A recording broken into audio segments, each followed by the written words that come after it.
The Vedas inform us, create beliefs not on hearsay, not on limited experience, but through reliable wisdom. That path is open to all of us.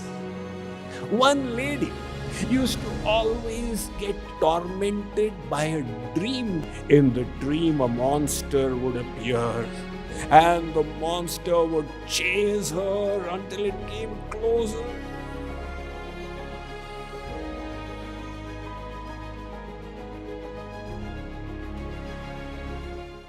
Now we see that beliefs, they affect the reality we live in, our value system, our potential, and our health. They are such an important aspect of our personality. And where do these beliefs come from? We don't seem to know. We are careful about the food that we eat. You won't put mud in your mouth. You're careful about the clothes you wear. But this vital aspect of your personality, you're just allowing it to happen to you.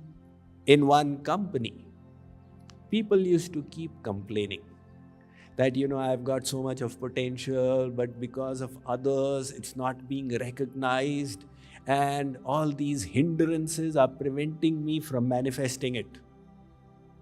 One day, all of them individually received notes that your biggest obstacle has died. Come and have final darshan of him. In such and such place in the office, the funeral has been arranged.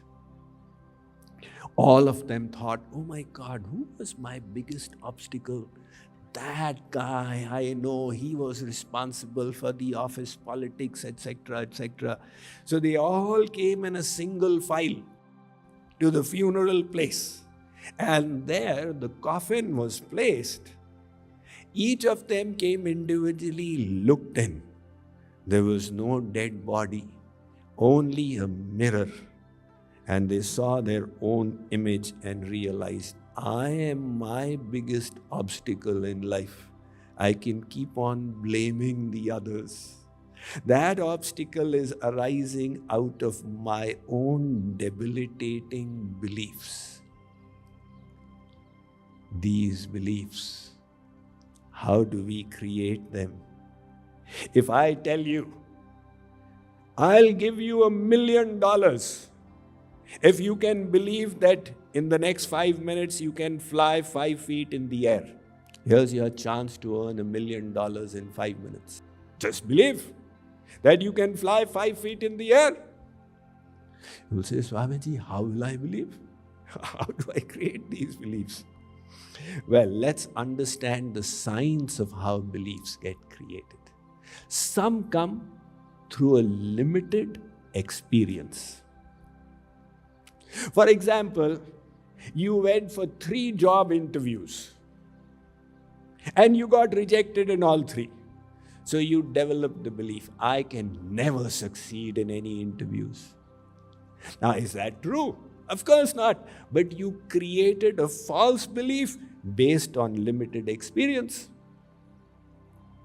Or let us say that Kavita rejected Dinesh in the relationship. Dinesh came to the conclusion, now everybody will reject me. The limited experience, they choose to create a belief based on it. Some beliefs, they come from environment. The environment in which you grow up.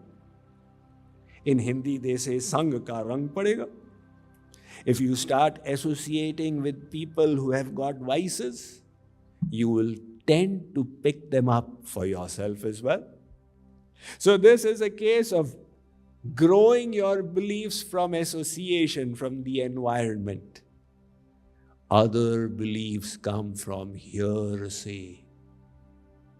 Hearsay.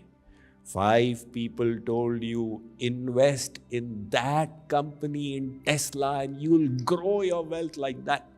You said, 5 of them have told me, it must be the truth. Now, it may have been an economic wave that they were riding, it may have been by chance, but you created a belief on hearsay. And in today's modern day world, this problem has got enhanced because of social media. As the saying goes, that while the truth is still putting on its shoes, a lie will travel halfway around the world. Hitler had taken advantage of this. His minister, his secretary Goebbels' professed philosophy was, tell a lie 100 times and it will become the truth. So these are the ways we tend to pick up beliefs. But there is a better way to do it. And what is that? Create beliefs based on good knowledge. See, in the Western world, 700 years ago, the belief was that the earth is flat. If you go too far off, you'll fall down.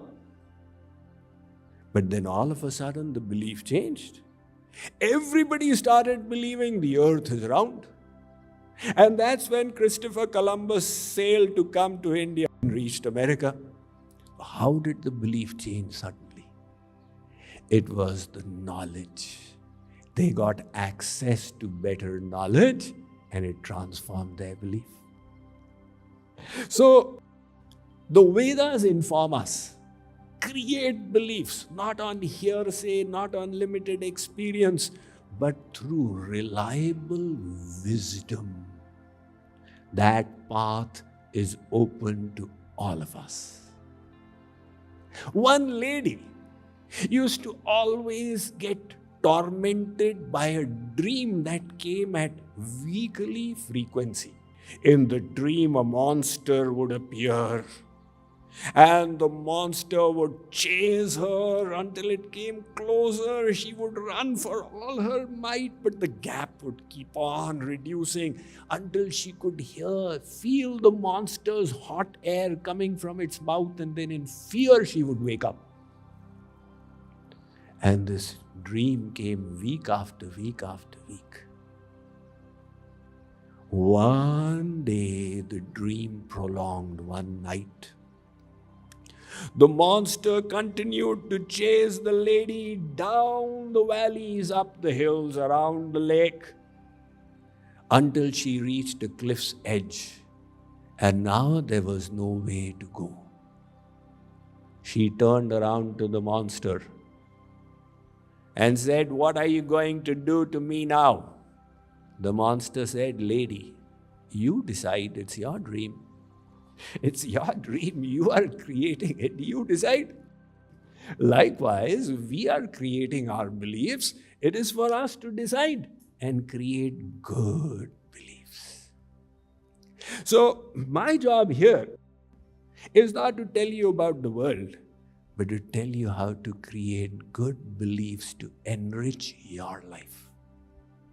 The Vedas say, access infallible wisdom. This is the wisdom of the sacred books and the realized sages. They have got descended knowledge. There is one knowledge that we create through science, ascending knowledge that keeps enhancing. And there is descending knowledge that has come intuitively. The Vedas, hence, are that kind of knowledge. And the sages have realized it. When you receive that knowledge and create a belief based on it, your belief will be empowering, will fill you with positivity, optimism, and hope. So let us say you access this good knowledge. How do you transform it into a belief? There is a 3-step process. The first is Shravanam. The second is Mananam. The third is Nididhyasanam. What is Shravanam? To hear, just as you are hearing wisdom. Now, if you don't hear wisdom, then how will you create good beliefs? Or you could read Pathanam. And don't hear just once, hear again and again. We people, after hearing, we think, oh, I've heard. Swamiji, when you spoke last year, I heard you. You think so, but I don't think so. Because what did I say? That I don't remember. So the scriptures say, Avritti, hear that wisdom again and again. See, J.K. Yoga's slogan is transforming the world through wisdom. So hear the wisdom, number one. The second, contemplate over it. This is important. So the wisdom remains in your conscious awareness. Now you may know anger is a bad thing. But when the attack of Maya comes, you make the mistake. Then later on, oh my God, what did I do? This person is 20 years elder to me. How did I become such a beast? What happened to me? What happened was that anger is a bad thing. This knowledge slipped out. And the moment the knowledge slipped out, the mistake was made. So the scriptures say, Tattva Vismaranat Bhekivat. The moment a human being forgets that ability to discriminate between good and bad action, the human being falls to the level of an animal. Our humaneness is in remaining aware of the right and the wrong. And that will come by contemplating on the knowledge. Just like cows graze the grass, then they sit down. They bring it out of stomach 1, chew it and put it into stomach 2. And then bring it out of stomach 2, chew it and put it into stomach 3. So, likewise, you listen or read for a little while and then contemplate over it for a long time. This is called Mananam.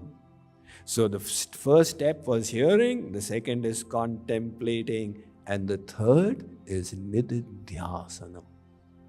Nididhyasanam means deciding with your intellect, this is it. That decision creates the belief. This is it. The happiness I am seeking is not in this direction, it is in this direction. Once your intellect is convinced, the belief is created.